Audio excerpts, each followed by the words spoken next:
Well, good afternoon, ladies and gentlemen. Happy Friday on a long weekend. It's great. It's great. Not much happiness in Mudville here, though, when it comes to the Trans Mountain Pipeline, which we're going to talk about in a second. You're watching the ICBA CAST live on Facebook, available also as an audio podcast wherever fine audio podcasts are sold. ICBA.ca, at ICBABC, Facebook.com/the ICBA. I'm Jordan Bateman. I'm the Director of Communications for the Independent Contractors and Businesses Association, joined as always by Chris Gardner, President of ICBA. And for 42 years, ICBA has been the voice of BC's construction and responsible resource development industries and a relentless and passionate advocate for free enterprise. 250,000 people in this province work in construction. That's 9% of BC economy. On this show, we talk about BC politics, economic issues, always from the free enterprise, free market perspective. And really, you know, there's a bunch of issues we're working on, Chris, but there's really one that is dominating the media landscape right now. Let's talk about Trans Mountain. We're now less than 2 weeks away from their May 31st deadline. Where the heck are we at? There's been a lot going on this week. Well, we're not in a good place. That would be an understatement. The deadline is looming, as you said, and there doesn't seem to be much happening. There's a lot of signals that negotiations are happening behind closed doors between the federal government, the government of Alberta, and Kinder Morgan. The first sort of signals that the federal government indicated through the Minister of Finance, they would indemnify Kinder Morgan for losses. That wasn't satisfactory. Kinder Morgan said that's interesting, but that's not going to meet the requirements. Yeah. So it's going to be interesting to see how things start to evolve. But I would say, listen, I don't. This is a ridiculous situation that we're in. We have a company that's had a project approved nearly 2 years ago. They're prepared to invest $7.4 billion in an important nation-building piece of infrastructure. And the province of BC, Premier Horgan, is saying no to that investment. He is being obstructionist. He's being disingenuous. He's basically ripping up a contract that was negotiated in good faith. He's tweaking Confederation. Yeah, he's saying the rules don't matter, the process doesn't matter, because Kinder Morgan followed the process and the rules. They complied with everything, but most importantly, Premier Horgan is saying the law doesn't matter, and that's deeply troubling on lots of different levels. But ultimately, we are very close to having Kinder Morgan walk away, and this would do irreparable damage to our reputation as a place to invest. Yeah, and even if there's some sort of magic solution and the Trudeau government opens taxpayer wallets, which is a ridiculous idea. You know, there's a private company that was willing to invest its own money in it. We shouldn't have to be paying taxpayer dollars to backstop it. Even if that occurs, the message is sent. This is not a place to do business. Let's just touch on the Canadian role in Confederation, or BC's kind of relationship in Confederation. I can't think of a time, and I'm a BC history buff, I can't think of a time where British Columbia had a worse relationship with the federal government and our neighbors in Alberta and the rest of the country than we do right now. And frankly, it's embarrassing. It's embarrassing as a British Columbia to see our government act like this. Look, governments have done stupid things in the past. You know, the HST rollout was done in a stupid way. That was kind of embarrassing, but it wasn't on a national stage. Fast cats, fast ferries, that was embarrassing, painful as a taxpayer. Not embarrassing on a national stage. This is humiliating for the reasonable people of British Columbia who support this pipeline, support investment, and want to see it go forward. Yeah, it's what Premier Horgan has done is effectively saying that he wants to be able to pick and choose what goods move through the Port of Vancouver. Yeah. The Port of Vancouver is federally regulated. This is a federally regulated project, and for good reason. You don't want a province, like British Columbia in this case, saying to other provinces, well, we don't like those goods, so we're not going to let you ship them to the Port of Vancouver and send them to markets and customers beyond our shores. And unfortunately, the federal government, I don't think, has been strong enough in asserting its jurisdiction, in being crystal clear that this project is going to move forward. But ultimately, the responsibility rests squarely at the feet of John Horgan. Yeah. And yesterday, what did we see? The Premier of Alberta, in an act of desperation, passing legislation that would allow Alberta to limit the flow of oil into British Columbia. And if they did that, it would cause some very significant economic pain for taxpayers and businesses in British Columbia. It's an instant recession almost. Yeah. I mean, if it lasted for any period of time, it would be very, very difficult. There's a lot of tentacles on this same thing, so I'm going to pull a few strings. Let's talk about them one by one. First of all, you had, well, let's talk about something that kind of heartened me a little bit. Yesterday, the Greater Vancouver Board of Trade took 100 business, Indigenous, and labor leaders from Vancouver Airport to Edmonton. They were given a hero's welcome, very kind welcome by Rachel Notley. They sang "O Canada" on the steps of the Alberta Legislature. Reporters said there were more cameras there to see the Federation flight, as it was called, than were there for the Alberta provincial budget. Was trending on Twitter all day in both British Columbia and Alberta. This was a significant thing, we had 3 ICBA folks on board. Yeah, it was a great effort, a great signal of solidarity between the common sense folks in BC and Alberta who support this initiative. And listen, these are the voices of a very diverse group of people across our economy who are saying this project is important. We need to get this built, and they're speaking out loud and clear. And if you think of it, British Columbia's closest neighbor in Confederation is Alberta. So the fact that we have these very close economic ties, that the tourism between the two provinces is very significant part of our economy. Every single good we send to Eastern Canada has to travel through Alberta. That's right. So we're very close, but now we're effectively in the middle of a trade war. And I come back to, why are we here? We're here because Premier Horgan is ignoring the rules, the law, the process. He's ignited a trade war with our closest neighbor. He's being irresponsible and he's being reckless. Yeah, it's unbelievable. This is absolutely unbelievable. So Rachel Notley, well, we're speaking of her, as you mentioned, they've passed legislation now. It's waiting royal assent that would allow them to limit the amount of oil that passes here. Premier Horgan was asked on Wednesday, why are gas prices so high? For those of you watching outside the Lower Mainland, it's $1.62 a liter for gasoline here in the Lower Mainland, and that's without some trouble coming. So that's without the legislation being passed. And Premier Horgan said, the reason why is supply. It's not taxes. It's that we don't have enough gasoline supply. Well, what would be a fast way, Mr. Gardner, of getting more supply of energy to the west coast of Canada? What could we do in order to get some more oil and gas and whatnot flowing? Of course, build a pipeline. So, it's just, it's unbelievable. You could not have scripted a dumber, stupider political move than this. And, he's losing support all over the place in British Columbia. And if that legislation was actually enacted and gas jumped to $1.85 or $2 a liter, I mean, you're talking pitchforks and torches in the street time.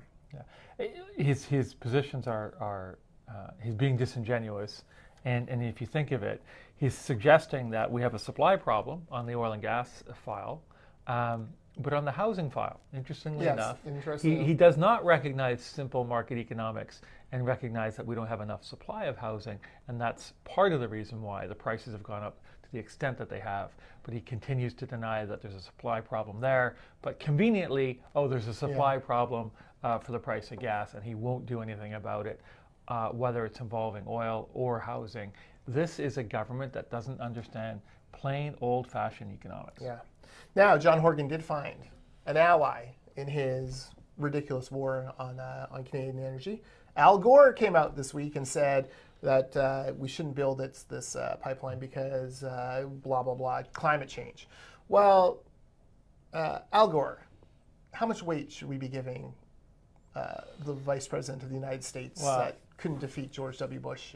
I would say this. Al Gore is living in a country that in the last few years has gone from a net importer of oil and gas to a net exporter, and they're now on the verge of energy self-sufficiency because they have harnessed the shale oil and gas reserves that they have in the country.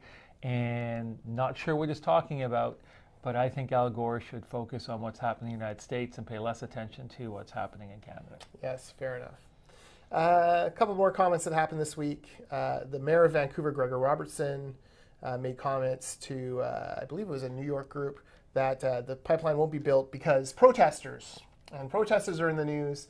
A bunch of neighbors have gone to Burnaby City Council asking that the Camp Cloud, the protest camp on Kinder Morgan, be taken down off Burnaby Mountain because it contravenes bylaws, it's unsafe, it's unsightly, it's ruining the trails. 185 of the 200 or so neighbors signed this petition asking for Burnaby to enforce its bylaws. Amazingly, Burnaby, which will, enforce every bylaw on Kinder Morgan and drag them through the mud, won't enforce a single bylaw on the protesters there. I'm surprised to hear that. Yes. Yes.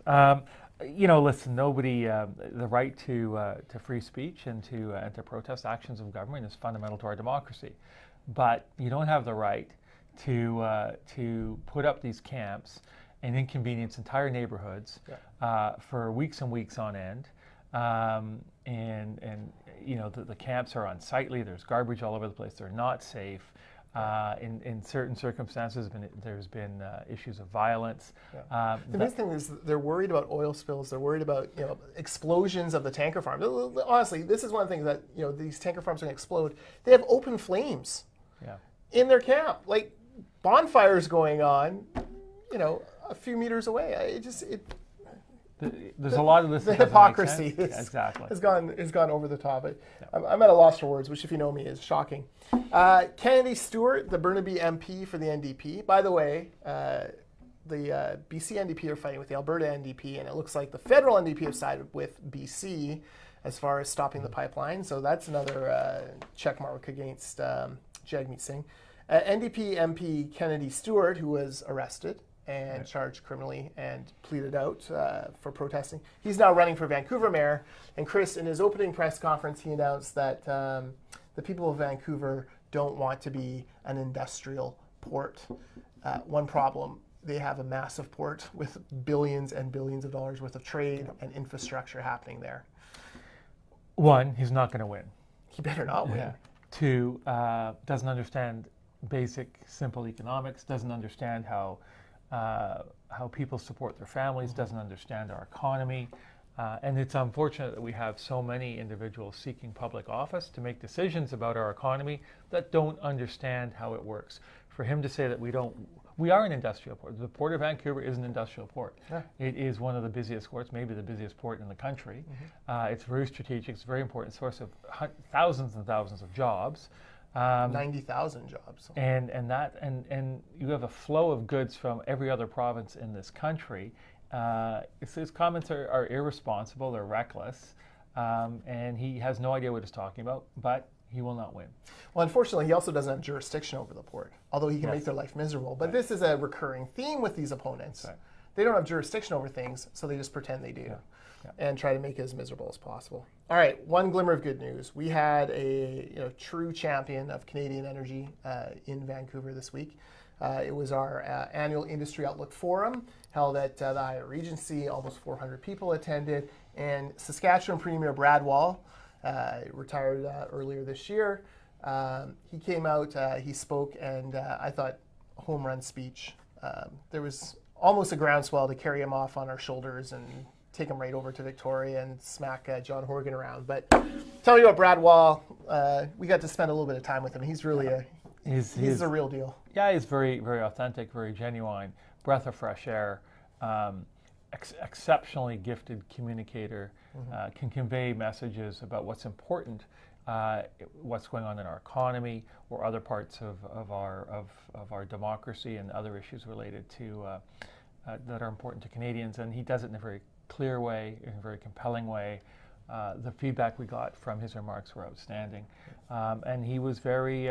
He made a very compelling case for Kinder Morgan and for responsible resource development. Yeah, he also benefits from being married to a very accomplished professional engineer, Tammy Wall, who helps make sure that his P's and Q's are straight on the infrastructure. Well, she's an engineer, so she understands process and organization.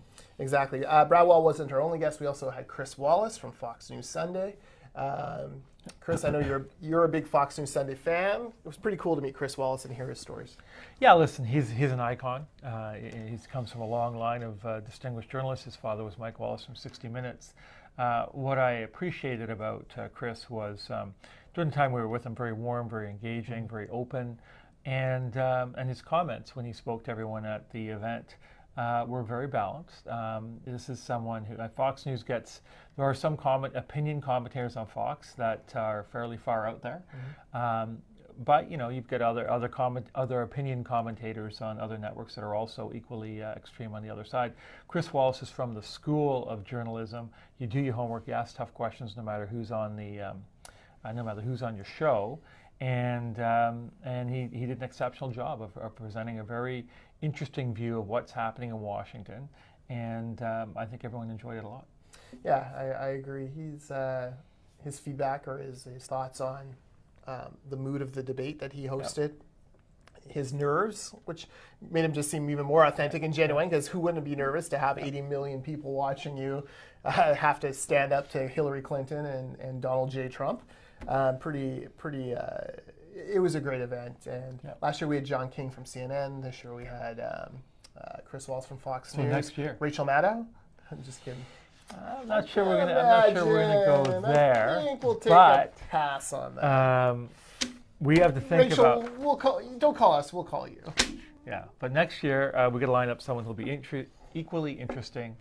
From who knows? Maybe we'll change it up a bit, but it could be George Stephanopoulos, Michael Strahan, Sleepy-eyed Chuck Todd. It'll be someone. It's interesting to get their perspective. Maybe Paul Ryan, he'll be retired. What's he doing? Paul Ryan. Oh, he would be interesting. And what'd be great about Paul Ryan is he's from Wisconsin, and Wisconsin is where the Green Bay Packers are. And I could ask him about Aaron Rodgers.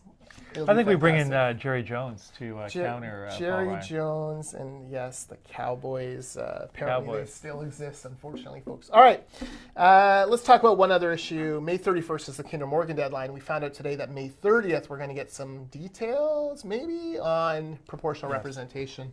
That referendum going in the fall. Myself and Dr. Shinder Purwal, a political science professor at Kwantlen Polytechnic University, we had an op-ed out last week just talking about how flawed this process is. Gary Mason, who's a big proportional representation supporter, wrote in the Globe and Mail ripping the process. Note to the Prop Rep supporters, if you've lost Gary Mason, you've already lost this battle. I mean, he should be right up your alley. What do you expect in the question, number one? Is this going to be another Quebec referendum as convoluted as possible in order to get the result they want?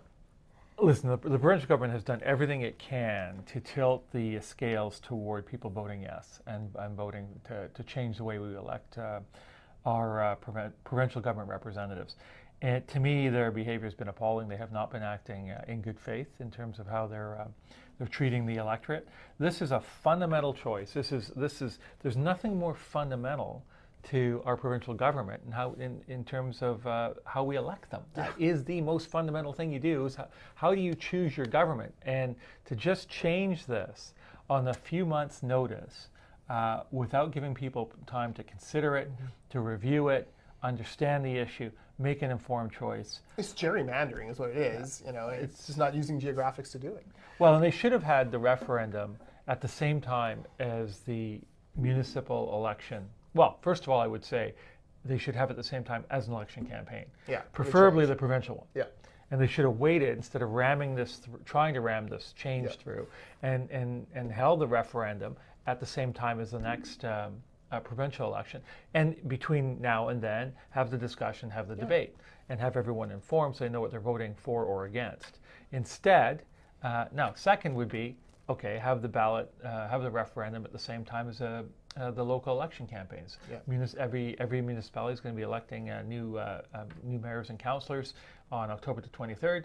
But no, they're not going to do that either. No. It's going to be a mail-in ballot. Yeah. If you're under the age of 30, you probably never licked a stamp and put a letter into the post box. Oh, Chris, they don't have stamps. You don't lick stamps anymore. They're stickers. Okay. See, I haven't put a letter in the mailbox for quite a while either.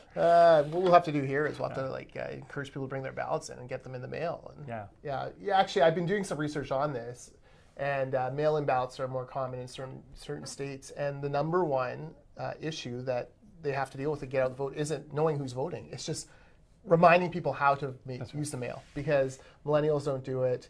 Most stuff comes by email.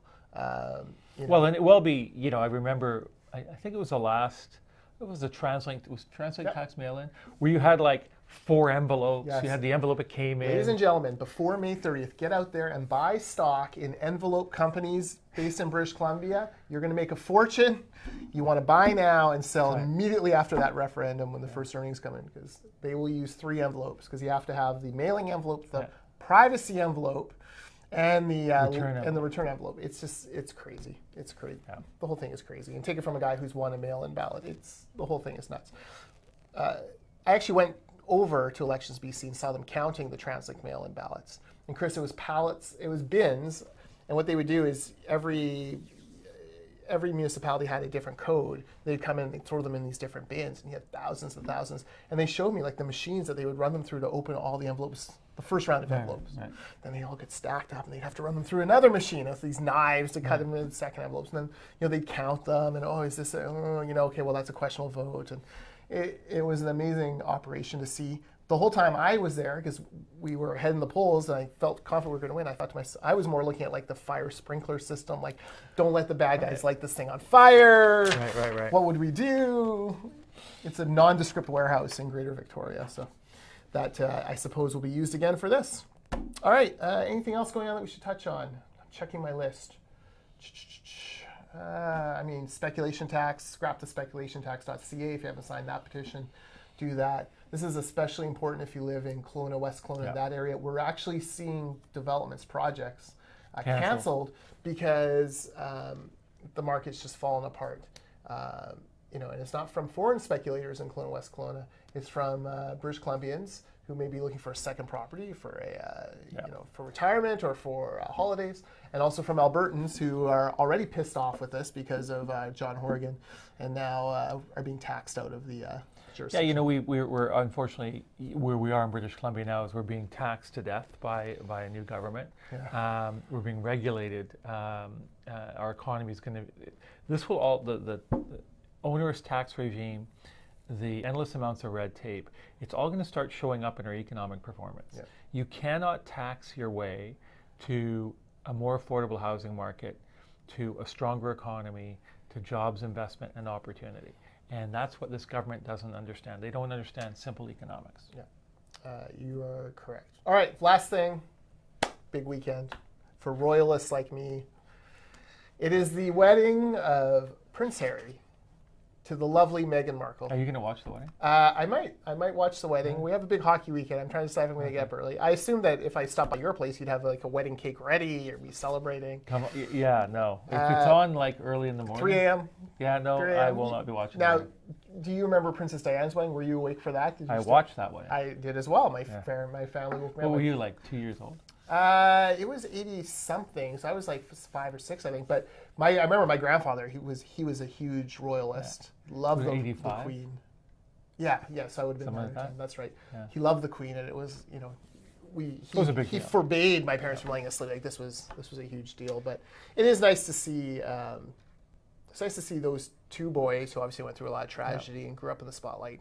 They seem to be turning out as reasonably normal as two heirs to a dynasty can do. So, yes, God save the Queen, even if Chris might be a secret. Are you a Republican? No, not at all. I don't mind the monarchy. We do work with a Quebecois insurance company manager, so I've always wondered. I know he could be. No, I think the monarchy is good. Good for Britain. Republicans.